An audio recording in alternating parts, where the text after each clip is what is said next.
Meus amados irmãos, bom dia, paz do Senhor Jesus. Hoje, dia 24 de agosto de 2026, estamos dando início ao nosso devocional diário e o texto bíblico encontra-se em Atos dos Apóstolos, no capítulo 22, e o versículo 14 e 15, que nos diz o seguinte: E ele disse: O Deus de nossos pais de antemão te designou para que conheças a sua vontade e vejas aquele justo e ouças a sua voz, ou seja, a voz da sua boca, porque hás de ser sua testemunha para com todos os homens do que tens visto e ouvido. Glória a Jesus.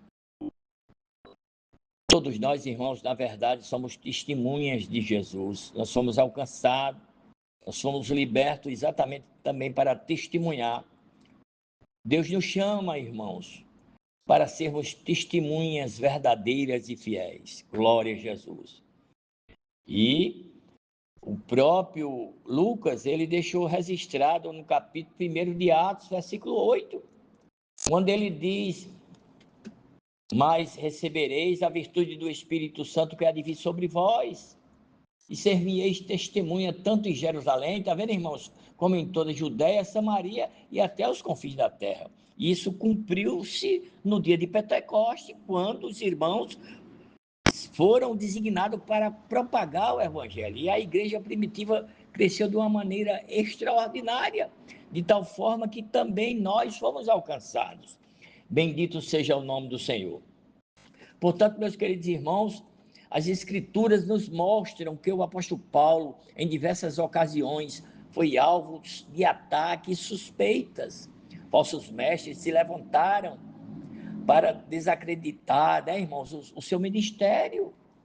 No entanto, semear dúvida no coração da igreja quanto à legitimidade do seu chamado. Mas Paulo, ele não tinha medo, irmãos. Paulo, ele, ao invés de ficar cabisbaixo, pelo contrário, ele ia para a sinagoga, pregava o evangelho e procurava também ensinar, louvado seja o nome do Senhor. Isso, irmãos, era algo pequeno.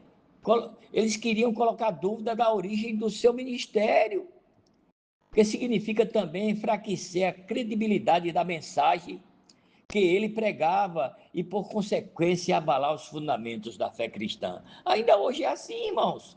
Por isso que nós somos apologetas, nós defendemos a nossa fé, nós cremos em Jesus e continuemos pregando o evangelho, anunciando a volta do mestre e meigo Salvador Jesus Cristo. Louvado seja o nome do Senhor. E um desses momentos, meus queridos, ocorreu em Jerusalém, quando sua presença gerou grande tumulto entre o povo. Diante daquela multidão agitada, Paulo pediu a palavra, irmãos, e apresentou sua defesa em língua hebraica. Ele conhecia as línguas. Louvado seja o nome do Senhor.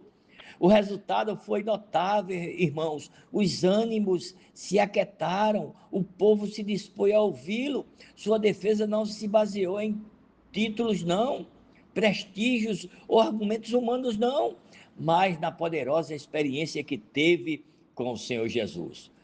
Meus queridos, Paulo testemunhou, aleluia, como fora alcançado por sua graça, seu amor e sua misericórdia, transformado em perseguidor, em discípulos de Cristo. Sua autoridade, portanto, não procedia dos homens, mas do encontro real e verdadeiro com o Senhor.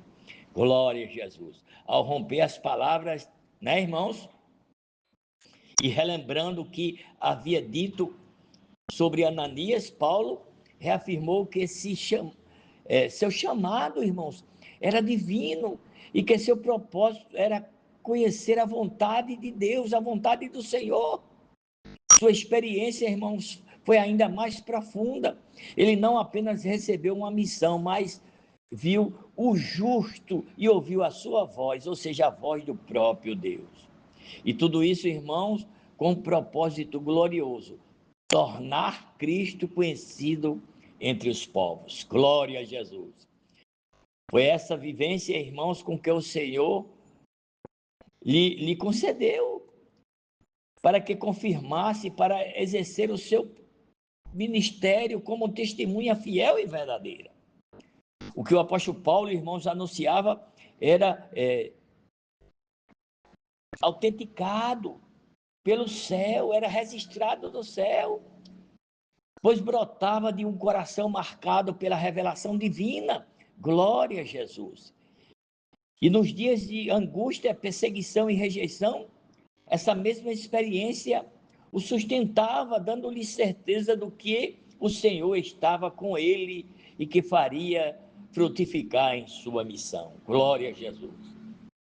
Encerro, irmãos, dizendo que nós devemos buscar também reconhecer o Senhor de forma viva e eficácia e profunda na nossa vida, para andarmos com Ele e cultivarmos experiências reais com Ele. Assim, permanecemos firmes com Ele e certamente Ele irá nos ajudar e vidas também serão alcançadas pelo poder da palavra do Senhor. Que Deus em Cristo vos abençoe e a paz de Deus, que excede todo o entendimento, possa guardar os vossos corações e os vossos sentimentos em Cristo Jesus.